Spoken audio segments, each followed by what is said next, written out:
अध्यक्ष महोदय, मी मंत्री महोदयांचे आभार मानतो, कारण त्यांनी ही सुस्पष्टता आणली. कारण अर्थात याच्यावर अनेक बाहेर गोष्टी पण चालू होत्या. माझं नुसतं परत एकदा एवढंच म्हणणं आहे, की जर आपल्याला एवढी प्रोसेस तर पूर्ण फॉलो करायचीच आहे, कारण इथून परत राष्ट्रपतींच्याच सहमतीने आपल्याला हा कायदा आपण करू शकू. तर त्यापेक्षा जर आपण आत्ता इथेच हे थांबवून तज्ज्ञ समितीकडे पाठवलं किंवा आपण एक समिती केली आणि टाईम बाउंड केली, ते तिथे आहे, बरोबर आहे. पण आपण जर इथे करून जर मॅनेजमेंट प्रोग्राम करू शकलो तर ती एक गोष्ट होती.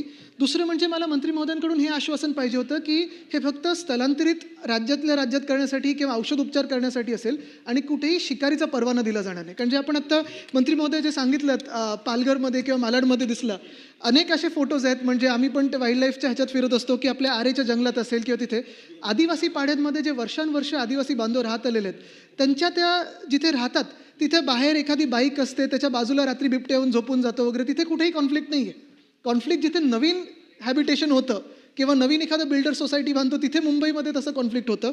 पण मला आपल्याकडून 2च आश्वासनं पाहिजेत. एक, त्यांना मारण्याचा कुठेही परवाना आपण देणार नाही, आणि दुसरं म्हणजे आपण शेड्यूल 2 मध्ये नाही टाकणार.